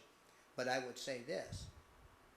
When the budget came out, we took this sheet, and there's probably 600 line items in this sheet. We went through every line item, and I sat down with Art, and of all those, there were maybe, 3 or 4 that were different. So if you thought that they were vastly different, they're really not. Now, the salary end, the benefit end, we don't have on our sheet, so I'm not aware of that. But the line items were second guessed. Art and I sat down because there were some things I was missing and said, what about this? And we had a conversation about it. But I think if we would go through this, and I'd be happy to do it line item by line item compared to the budget, you're not gonna find very much difference. Okay, well, I wanted to add something to that, because I'd forgotten one thing.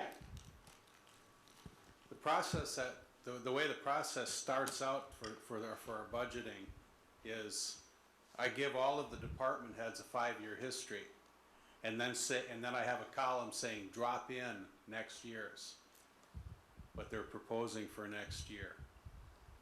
That 5-year history is designed to give them a trend as to where their operations and their costs have been. It's particularly helpful in the case of new department heads who may not always know what was spent. They take that, and that's what I consider that a worksheet. Then I take the numbers that they give me from their worksheet, get that into budget output sheets, which is what you see in like the page E25, et cetera. Well, it's still the same line items for the most part, but all it's showing when I give it to the public and when I give it to you as council members and department heads, all you're seeing is last year's actual, current year budget, and next year's budget. So you're looking at two completely different sets of data. The only one which is common to both is what's being proposed for the upcoming year. Larry works off of that set of documents because that's what he was comfortable working with when he was preparing the input. I'm working off of the output or the budget product which I've presented to you. It kind of meets at that one common nexus is what the proposed budget is for this year. So, coming back to answering your first question, I probably can make it a little better presentation in saying these are the various portions or the various tools within the process, the input sheets, the payroll staffing sheets, those two things which come together to become the budget output. You only had the third thing, which was the budget output. You didn't necessarily know about the input processes that we had for coming into this. So yes, there is a solution to this. It's not necessarily something that's electronic. It's more a matter of explaining these are the different tools that we use in our budget process. and that's great. I appreciate that explanation, and none of this should be taken to imply that I was questioning the completeness of your package, nor the accuracy of your numbers, Mr. Foster. And as a matter of fact, as we sat there and discussed things, you had a pretty thick notebook of records and numbers that you had at your disposal. And perhaps I just simply misunderstood you, because when we were discussing the items in under tab 10, your comment to me was, those aren't my numbers. So. That's just what he said. That's the level I don't see. But the level I do see, we are together. Here's the not, and the reason, I'll add a little bit of assistance saying why they're not his numbers. Larry can control the amount of people that he has in various positions and what those positions are going to be. He can say, I've got so many recreational supervisors, I've got so many park maintenance workers, and so forth. He can't control what they're gonna get paid. That's controlled by union contracts. He can't control what the benefits are. That's controlled by a contract or by legislation. So I don't even bother to say to a department head, try to figure out what Social Security is gonna be next year. I'm just gonna send them on a task that really doesn't produce anything for them. I'm more concerned in that they understand how many hours they need and how they do that. So they really don't get involved in the payroll numbers, with the one exception, that being overtime, where I ask them to project that. All the rest of it, because they're uniform for all staff throughout the city, I don't ask the various department heads to come up with their payroll dollar costs. I just say, come up with your staffing levels. So if I understand what you're saying correctly, in arriving at those final numbers on page A3, there's a ton of information that goes into arriving at those numbers, and there's a lot more information that is out there that wasn't even available in this book format. I think it's a matter of finding it in the book. I think it's there. Use your term. You said where's Waldo? Quite. I think it's there, but you just have to. I have to do a good job of making sure that everybody understands where to find it. Basically, I need to identify the building blocks. Tried to do that, but it's a matter of at what level of detail do we go to in defining the building blocks. And when I talk about building blocks, that section on staffing. I look at that as one that could take care of about $48 million of the budget. Art, I'd like to just say, as long as I've been on the council, you've always provided more than adequate, very good detail for us. And I think that where there are questions, staff is always available to answer them. And there's a point of overkill. And I think if a council member needs the additional background, absolutely, it should be available to them. But I don't think that providing even more in the packet is helpful to the public in that, they're still going to need to ask those questions. And staff is always available by email or phone or visit to answer those questions. And, I believe that every council member here has had the ability outside of study session to ask and have answered all of those questions. And, surprisingly today, I'm not hearing questions. I'm hearing statements more than anything else. I haven't heard any great concerns about any of the budget items. I think that, I want to commend you. I don't think that I've ever had anybody question not having enough information. And again, I think Mr. Ringenberg's made it very clear at study session today that he's had all of these questions asked and answered by staff who have made themselves very available. So, I think as far as public goes, the public knows if they've got questions, they can certainly call any council member, and they'd be willing to answer at any time any of those questions. So I feel like today's exercise has been more about Mr. Ringenberg making sure that the public is aware that he has gone through these exercises. Because I haven't heard anything through all of this time that we've been sitting here that was a question. They were statements about how business is done, but I haven't heard a question. I haven't heard a question even questioning any amount of money being spent. In fact, what I'm hearing is that the city's doing a really good job. So I hope that the public that is watching the study session understands that I don't believe there are any issues with this budget, and I haven't heard anything that Mr. Ringenberg has said that has been an issue other than his getting up to speed since this is his first year here. And if that's not correct, feel free to counter that. Okay. Yeah, I would say that, in passing and voting on the budget tonight, this is probably the most significant single action that a city council can take. And we are spending $120+ million of the taxpayers' money. And I've never been a part of an organization that was run so well that you couldn't ask, where is it that we could make additional efficiencies, additional potential savings? Where can we get more bang for the buck, if you will? And without asking questions in public, then we're only asking those questions in private, and many in the public are probably left wondering just what this budget approval really means. And there are many constraints that are put upon the city by the state in terms of how money is raised and from what pots of money can be spent. There are many rules foisted upon us regarding manpower and whatnot.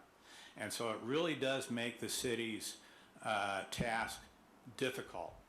And much of that many times is lost upon the taxpayers, the people paying the bills, unless we take time to explain it. And so since these things are recorded, then a public record of this is made. And I certainly feel an obligation to the people that not only voted for me, but are also paying the taxes, to make sure that they understand that we are going through this thing with a fine-tooth comb to make sure that we are making the best use of their tax dollars that we possibly can. And that is the point of this discussion. And just as is done in Congress and in the legislature, it has to be done in a public forum, and that's why I do it. Well, and that was where my questions came in, and that every council person here that I know of spends an incredible amount of time on that budget and asking those questions of staff anytime we have them. And I got the sense that people watching this that aren't familiar with the process would sense that that you have an issue with this budget, or that there's something wrong with it. And that's why I wanted you to clarify as to whether or not your statements throughout today, because I haven't heard anything that concerned me. I listened closely in case you had discovered something that, you know, I had not found in my readings, because I certainly always appreciate any knowledge I can glean from any one of the council people. So I just want to be certain that, you know, we didn't normally televise the study sessions. Those of us felt that it was really important for transparency that everybody that can't get off work should have the opportunity to review these and be able to listen in and understand what we're doing. But I also want to make sure that it's understood that, you know, by virtue of asking questions, are we saying there's a problem? Because I haven't heard anything that like I say, most of it is technical in that how does staff perform their accounting duties and those type of things. I just want to understand and make sure that the public understands. I didn't hear anything in any of your comments that would indicate that you found some savings or some areas that we should be looking at other than maybe some improvement in software. I just want to make sure that when the study session ends today, there's not some indication that, you know, you have found anything in this budget that isn't completely transparent and available to anybody in the city at any time. No, certainly it is a transparent process if, as Mr. Hill points out, you happen to know the questions that you need to ask. And most people in the public do not have the time and the resources to comb through all these thick documents here and all the masses of prior paperwork. Now, as I said before, you know, the public needs to have an understanding of the amount of hard work that goes on here. And I think that's something that's missed by an awful lot of people who were contacting me. They made contacts with me over the levy issue, and they were very concerned, some even upset over the prospect here that, notwithstanding the fact that we are not raising levy rates, that we are still going to be seeking potentially more revenue. That again has an impact upon the city budget, and that people are going to be asked to dig deeper. And so if that's the case, then I think taking the time out for some questions to help lay the predicate that the analysis is being done, that there are potential ways to explore savings, that there may be an opportunity for us to tighten our belts as we are asking other people to tighten their belts. Absolutely. I think that's a process that the taxpayers need to be able to observe. Oh, I absolutely agree. I just haven't heard anything today that if I were watching this, I would be able to understand from what you're saying where those areas are that you found issue with that could save money, or where those areas are that where we've had to see some increases that maybe we shouldn't have. And all I'm asking is that it's very clear to the public when they're listening to this, because I listened to all your questions and haven't heard anything that would explain to me where your concerns are, other than some accounting and whether or not the software used by Public Works could enhance other departments. I just don't want people to end watching the study session today with the belief that your questions indicate an issue. I believe that this budget is incredible as far as what we are bringing in, what we aren't going to be able to bring in, and what we're able to do with what we have. So that's where my questions come in, and that's where my statements come in, because I do believe there's going to be some misconceptions about your question. Not that you shouldn't question, you always should. but that by your questioning staff personally after already having your questions answered and having them stand here and kind of, doing this, that they're going to perceive it as you have a problem with these department heads. Again, this is recorded, so if I don't ask the questions in a public hearing, then they aren't going to be answered in public. And would you think that so- they would be answered differently in public than if you were able to answer them when people question you about them? But That's my question. But Do the you public think wouldn't that? know the response if I didn't ask the questions in public. Okay, Well, now that's usually the, like, what, I think what Sharon's What trying I'm to trying to say is, it's I'm just gonna that- interrupt a little bit, and I guess, and hopefully I'll get the last word, I doubt that'll happen, but, I'm on here. Wait, let me speak first then. Yeah, well, I'm on here 18 years, and typically that budget would have passed 2 weeks ago. Because you had questions, we gave a concession. And the manner of asking, this is not a court of law, and so let the record show that the answer was in the negative, really bothers me. And in 18 years, we haven't had somebody here who is doing this for themselves. We're doing it for the community, and so we'd hope we could continue doing that in that fashion. All these council members have looked into the budget, have studied the budget, and when you go on for, now we are in our 4th hour of questions, and it's on television, the perception is that the other 4 don't care, that I've really dug into this, and I'm really coming up with some meat that will change things. And the unfortunate thing, and I'll get some hell for this, the unfortunate thing about the budget is you saw 2 weeks ago, nobody showed up. The county supervisors were just here. I would have said the same thing had they left. I urged people to go to the county board and talk about their budget. Nobody shows up. And so the fact that lots of people are calling and asking about the budget, they should be here themselves, I think, if they have questions. But I want you to get up to speed. I want everything to be transparent. I don't want to hide anything. We make everybody available to speak to you. But then to call them up as if you're an interrogator, and it really doesn't sit well with me either, so. Well, I understand. But again, I guess that there have been a number of people to me that have expressed surprise that questions and concerns have not been posed as aggressively as perhaps they thought they could have been, and that you see in other governmental functions. And I see this as a fundamental obligation that we have as policymakers and decision makers in spending this amount of taxpayers' money, that it behooves us to make sure that a certain amount of information is out there before the public. And I would certainly go on to say that I feel this obligation, not as an individual, not as a politician trying to do this for any sort of personal reason, but because I was elected to do so, and I would suggest that we're going to continue this process probably next year. Not to belabor the conversation, because I know that we're all probably ready to wrap this up and have a break before the 7 o'clock meeting. But it's not only our fundamental responsibility as elected officials, but it's also the responsibility of each and every citizen who pays tax in this community to review the materials, to ask questions. And any questions that you do ask that are brought to us are not necessarily answered within this forum. We may ask the questions to the specific department heads in the efficiency of time and respond to you directly. More general questions could be handled in this forum. So I think that having the budget now available a month, 5 weeks. 3 weeks. Been about 3 weeks out, yeah. February 14th.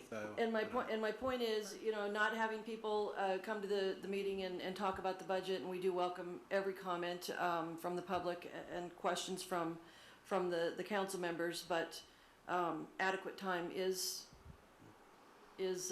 provided each and every year, and it's up to each and every one of us to ask the questions that concern us.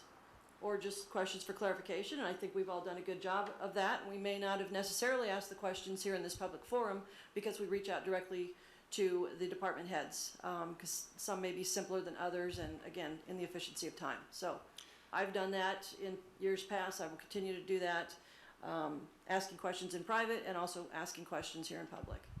I'm sorry, please. Mine will be really quick. And I think the point you touched on is it's more of a lot of times I think we treat this as a personal relationship. If someone contacts us with a question, we find the answer and we directly respond to that individual so that their question's not left unanswered. They don't have to watch it on TV. So then when it comes time to the study session, if we don't know of any other questions, there's not a need to talk about openly. So we still are addressing, I'm sure each of us, many questions from people that know us and have reached out. It's just done more on a one-on-one basis. I don't really want to discuss the current. I look at it as personally what is the substance of the budget, you know, and do I agree with 100%? No, but I didn't write it, so the odds of that happening are next to nothing. But I look at the substance of it, particularly with regard to overtime, and this being my third budget I've had the privilege of looking at. As a representative here, I've seen a continual focus as I talk to different department heads, which is information that I do, as I know my colleagues do, not only express to people individually, but do express via electronic means, in person. When I look at it, I've seen, for example, in the last couple of years, Mr. Foster's department, Parks, Rec, and Public Property, has particularly, is a good example of each department, because as you look at it, you will see that where efficiencies can be found, for example, the cutting of Bayless Park's grass in major parks every 6 days instead of every 3 days. Ways, and of the more relatively minor parks, less. Perhaps every 8 days rather than every 5 or 6. There has been a substantive reduction in the need for revenue. For example, last year's budget, if reductions had not been made in overtime in all of the departments, there would have been a 2.1% increase in the need for revenue from the taxpayers. So I do think quite a bit is done. And again, Parks, Rec, and Public Property is a good example of a responsive government. I think, again, I never agree with anything 100%, probably not even myself. You know, we all contradict ourselves on occasion in life. But on the whole, I find this to be an exceptionally prudent, conservative budget that takes into account the realities of both the ability of people to pay it and the needs, and to the extent we can, the wants that can be paid. And so, speaking to that issue, I profoundly commend this budget and will vote for it. And I just wanted to speak to that issue. I'm going to interject for a second. It was interesting to hear the fact that we can't agree with everything 100% of the time. I look around the room and I see several of us were at the Republican County Convention on Saturday. And somewhere in the platform in yesterday's nonpareil, I saw that that our party, for those of us who are Republicans, are saying, let's get rid of automated traffic enforcement. And I thought to myself, I probably can't agree with that part of the platform, but that doesn't make me any less of a party guy in that sense. And so that's what happens when we bring together a lot of interests, and we have to represent the best of those interests, and we have to prioritize, and we have to take thousands of pieces of data or information and come up with something that accomplishes a task accomplishes the best things we can try to accomplish for the greatest number of people, knowing we can't do everything for everybody. And that's what I tried to put into this budget. I sincerely hope that you'll pass it tonight. If not, we'll be doing a lot of work in the next 2 weeks, and I'll be having a conversation with the Department of Management saying why we don't have it. But I hope that that you'll find it to approve tonight. Okay, it's Thank you. 3:44, we'll let that be the last word. For some time, yes. We can continue at 7, or? Thank you. At Council Bluffs Savings Bank, we take pride in our community and volunteering our time to helping individuals, families, and businesses succeed. We are Council Bluffs people operating a Council Bluffs bank to help Council Bluffs be a better place to work and live. Hometown banking, the way it used to be.